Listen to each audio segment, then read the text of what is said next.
Hello everyone and welcome back to my channel, the first of my book reviews, and today we are reviewing She Gets the Girl by Rachael Lippincott and Alyson Derrick. I am so stoked to talk about this book. This came out in April of 2022 because I remember they had signed copies that came with this wonderful, beautiful print for sale up until the date, and I, very last minute as usual, bought it on a whim, and that lives on my desk now. It's really great to see. So before I get into She Gets the Girl, I'd like to say that this is my personal request, plea, my throwing my hat, the throwing it into the ring to play Alex Blackwood. I will grow my hair out. My mom went to Pitt, so I already I will learn to love Philadelphia. Alex Blackwood, oh my god. I'm not even an actor, but that's just a dream role. So, Alyson, Rachael, to all of the executives who are starting to make this into a movie, Britt Kolick, Alex Blackwood, I will grow my hair out. I fell in love with her in ways that I did not expect to fall in love with her. And I related to her in this selfishness and this self-servingness that she seemed to have, and this suave, tough girl attitude that just isn't always there. And I love that. So, She Gets the Girl. This is what is being advertised, so it's not a spoiler, as an enemies to lovers story. Ooh, how exciting. Between Alex Blackwood and Molly Parker. They're two freshmen at the University of Pittsburgh, right here in Pittsburgh. And what happens is Molly, like a lot of people who enter college, is a very shy, unsure of herself person. She wants college to be this opportunity for her to rebuild herself in the way that she's always wanted to be, and she wants to get with Cora Myers, who is the it girl. This is the girl that everyone loves, everyone likes, and Molly is so hopelessly head over heels for her. And Alex is from Philadelphia. We'll forgive her for that. And she comes to Pittsburgh for school and hoping to, well, actually, it's really kind of unsure what she wants in the beginning. She's hoping Pittsburgh's this fresh start for her. And you see in the beginning, she has a spat with her girlfriend in Philly and spends most of her starting time at Pittsburgh and at Pitt figuring out how to be not herself, figuring out how to open up to people, and figuring out if, I think she's in biology right now, she's in like a pre-med track because she wants to make money, even though her love is English and literature. So trying to figure all of that stuff out. It felt very realistic. I've always kind of said that about Rachael Lippincott's characters. They've always seemed very grounded, very realistic, people that you can meet on the street. They're not so far out there that they feel like you don't know people like this. I'm not so far removed from college that I remember, I actually had a Molly Parker experience. Molly opens her dorm room and it's a single. And when I opened mine my freshman year, having known, I think I knew 2 people at the school because I'd gone to high school with them, but my roommate that I was supposed to have, I had texted them and they said, oh, I'm not coming to Mount anymore, and nobody ever came in my room. Like nobody, they never filled it in. So her brother, actually, Molly's brother, has a really great saying in here. It's like, open doors make friends or something. He leaves her door open, and that's really true. And that was my whole freshman year experience. Was the top floor had a lot of people who were in singles because there were just not a lot of students in this student housing. So we all just left our doors open and had a good time. My RA that year was super helpful and checked in on me sometimes, and we'd had like nice conversations, and I met a lot of friends on that floor. So, but it felt like, I remember that feeling. I remember the little bit of a disappointment of having a single and not having somebody. That was always the thing people would say. My roommate dragged me to this. My roommate took me here, hence why I joined a sorority, among the many other reasons. But I remember that feeling. I remember going to my first party and feeling not exactly like Molly Parker, but I wasn't exactly Alex Blackwood, all suave and chill and cool. So I think it captured a lot of those feelings, and the feelings of being in college and being away from home and wanting to not deal with your past. Alex doesn't want to deal with her mom. Molly, in a similar sense, actually does not want to deal with her mom in the same way that she's always kind of been connected with her mother, which is really, I think, a really important thing to talk about is growth. And sometimes parents seem overwhelming and overbearing, and they're really just there to, they're your parents. They made you, they love you, this is an adjustment for them as much as it is for you. I think it captured that really well as well. I geeked out a little bit. They went to Ross Park Mall, which I affectionately call my mall. No shade to the Pittsburgh Mills, but they said Ross Park, and I think I threw the book across the room. I was like, no, I know where that is. I know exactly where they're at. So it's really cool that they said it in Pittsburgh. It's sort of based off of their story. I heard an interview, and Alyson, they were in a creative writing class together, and Alyson liked a different girl, and Rachael goes, oh, I'll help you, we'll do these steps, I'll help you to ask her out, and then they ended up just falling for each other. So less enemies to lovers, but more of not the person I thought I was going to be with. She Gets the Girl really does a good job of talking about as well. I keep talking this. It doesn't do a bad job in anything, I think. And Alyson and Rachael I'm always so impressed. Rachael co-writes a lot of books, but her voice is always very, like, you can tell it's her voice. But her and Alyson, it just is very smooth. You can tell Molly Parker from Alex Blackwood, but they don't feel so disconnected. It doesn't feel like two different people. It both feels like two different people wrote them, and that they are two separate people, but they feel very coherent, which I love. It talks a lot about what I would call good versus romanticized good. They call it fantasy versus reality in here. You think you know a person by what they present to you and what you see on social media and what you kind of hear through the grapevine. But who they are in reality is somebody completely different than the fantasy that you have. And I really liked that. It was the very Fantastics sort of ending. The Fantastics was the longest running off-Broadway show. And it's the typical boy meets girl, whatever. But in about 20 minutes, the boy and the girl get together.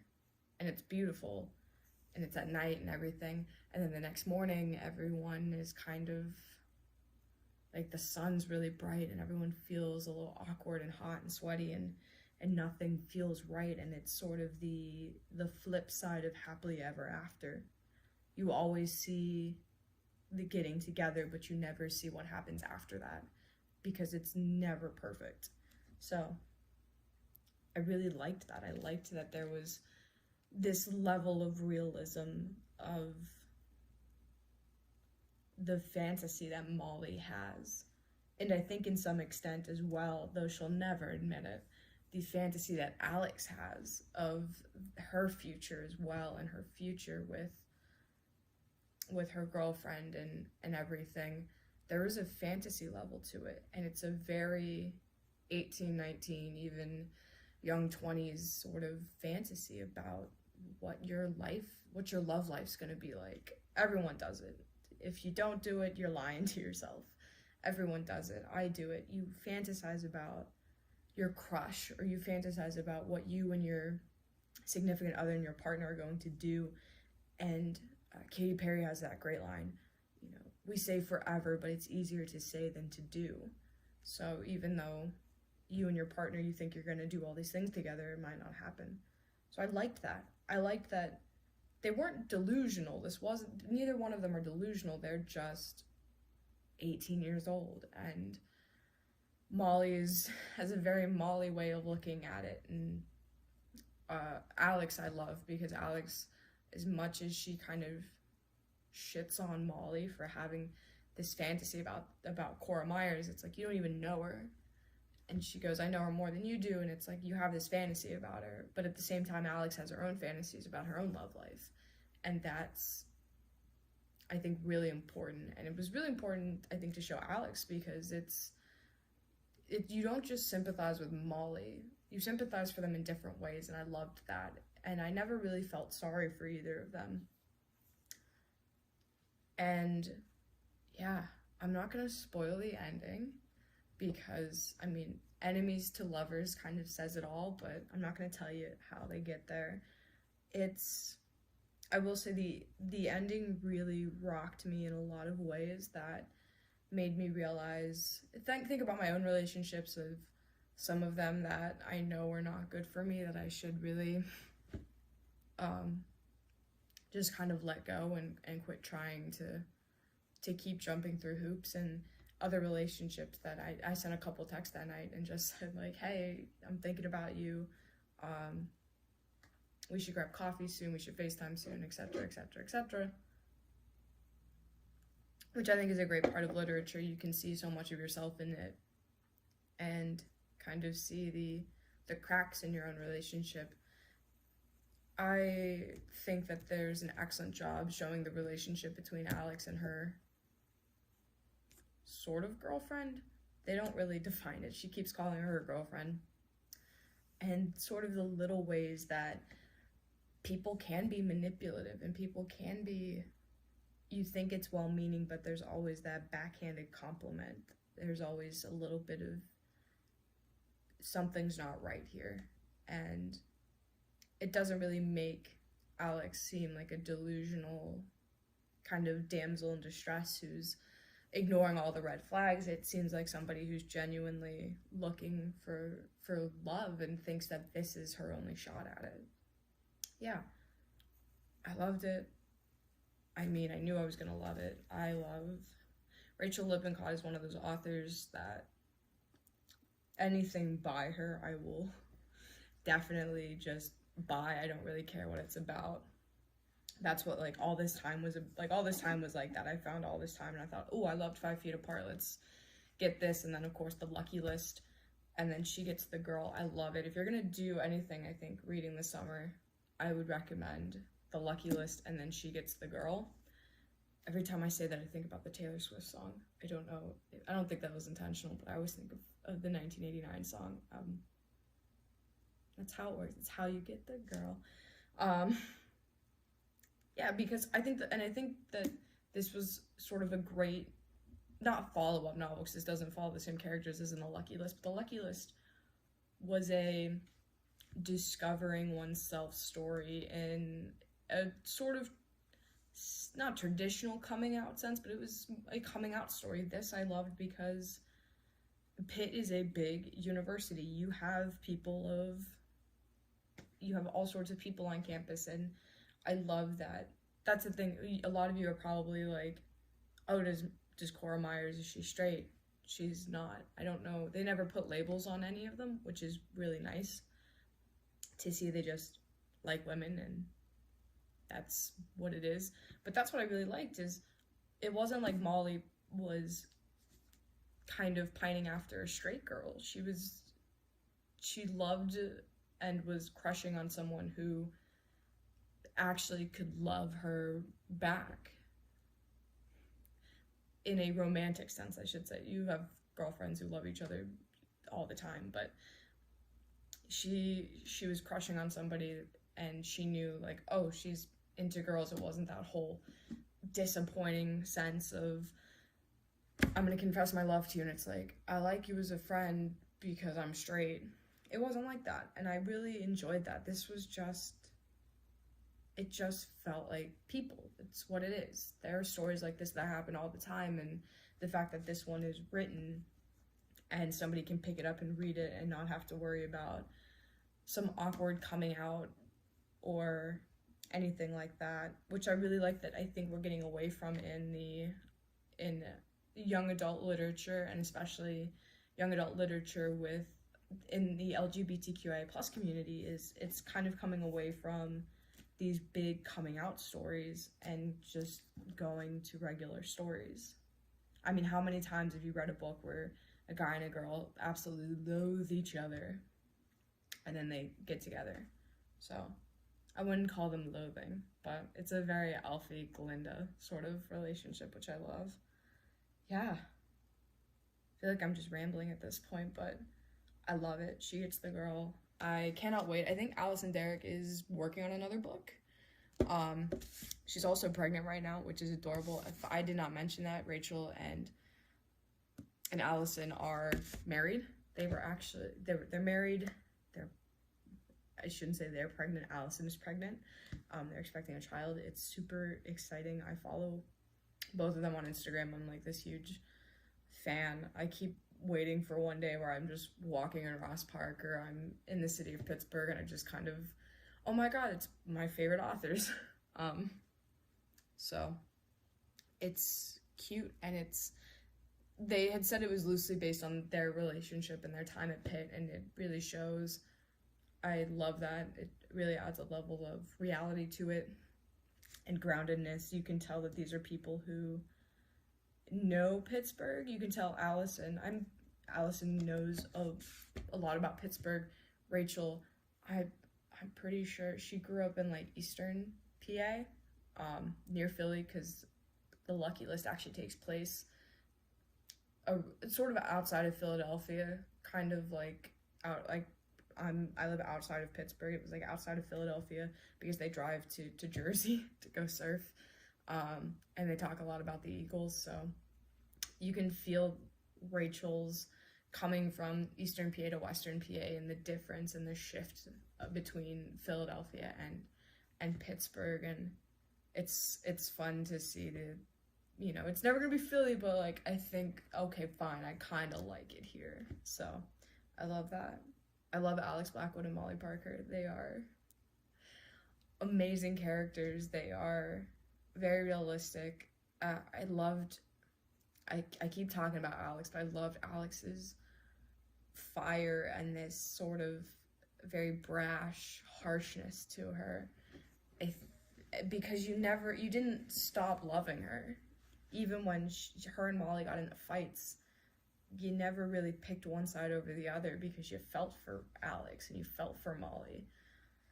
And I love that. And that's, again, casting director. I think I understand that range and I understand that anger. So if we're looking, I mean, I will put an audition on tape. I will send it in. I will grow my hair out.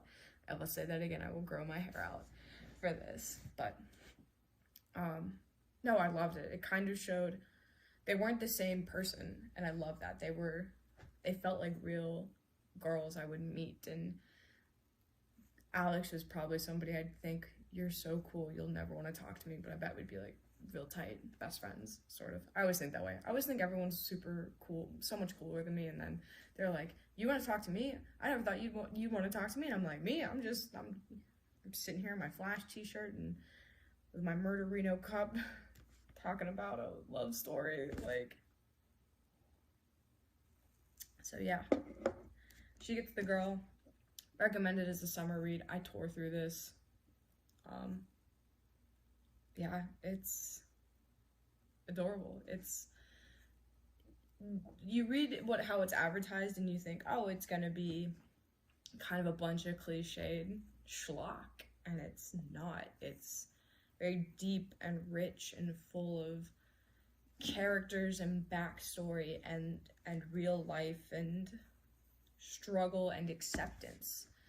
And I really felt there's a moment Alex really wants to talk to Molly, and I think Molly really wants to talk to Alex, and they're both just too stubborn to pick up the phone, and I've been there.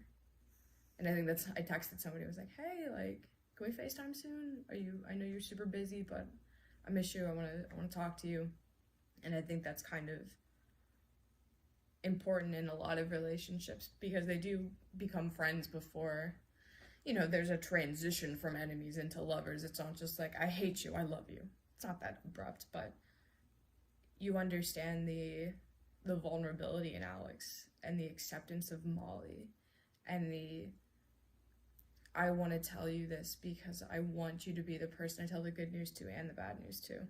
So I like that. I like that a lot. I think this can teach a lot of people both about friendship and romantic relationships, and it's just so good. The writing in it is beautiful as always. There is this wonderful train of thought with Alex. Alex has this, they go on a mock first date, and it's sort of at the start of the whole, oh, maybe I like Molly Parker a little bit more than I'm letting on, and this sort of denying, because Alex is this, I always like to use the word suave, I have no idea if I'm using it right, but this suave, cool, she can go in and charm a liquor store clerk and get the mics hard and without having an ID, and she flirts with everybody, and she's so kind of punk rock, and not punk rock, she's so kind of rock and roll and just cool,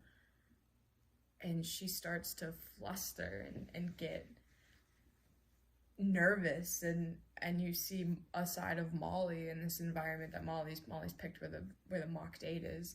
I don't know why I put that in quotes, but she's picked the mock date, and you see Molly really thrive and have this confidence about her that we, the reader, haven't really seen. And we get to see Alex in this, oh, maybe she's not as tough as she leads on. Maybe she does also get butterflies and doesn't know how to do everything. And you see Molly, and it's like, oh, Molly has this confidence and this coolness about her that she just needs to figure out how to get out in a non-roller skating environment. So, yeah. I loved it. Recommend it.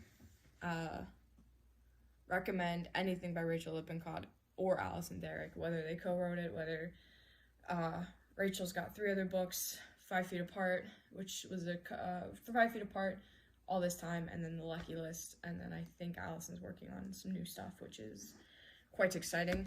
Looking forward to it. Yeah, she gets the girl. So, also, to all my friends in Ohio, because most of yins are in Ohio, you showed me the love to love the land. Read this and learn to love the burg. It's great. We also, yeah, I did love, this is just a weird little side note now, they go out to like lunch, and Alex actually works on a food truck and was talking about fresh cut fries. And then Molly and her mom go out to lunch, and they talk about a Pittsburgh salad, which is a salad with fries on it. And it's something that I laugh about because the restaurant I work at, we serve salads with fries on it, or onion rings, and fresh cut fries are the big thing. Everyone always hears about Kennywood and potato patch fries. Fresh cut fries are a big thing all across Pittsburgh.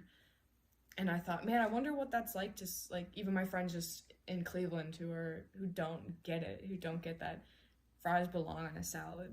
I mean, come on. If you're gonna have a salad, you gotta have those fries on there. Or people in just like Philadelphia who maybe don't get it, or somebody in California reading this and being like, do they really do that? Yes, we do that. We love our fresh cut fries. We love putting them on salads. It's a nice little slice of Pittsburgh culture, which is so cool. It's so cool to see a love story that could happen to you set in your own city. My mom went to Pitt, and it almost made me, I never have any regrets, but I thought, I could have gone to Pitt. I could have met a cute girl in my writing class. I could have majored in writing, met a cute girl. This could be us. So, I just enjoyed it a lot, and this is getting way too long, so. She Gets the Girl by Alyson Derrick and Rachael Lippincott. It's a 10 out of 10. It's an 11 out of 10, really. Would recommend, do recommend. Pick it up this summer. Nice poolside read. And, just wait and see. Yins, I don't know if yins are ready. All right. Thank you for watching. I hope this was a helpful book review. and I will see you all in the next video.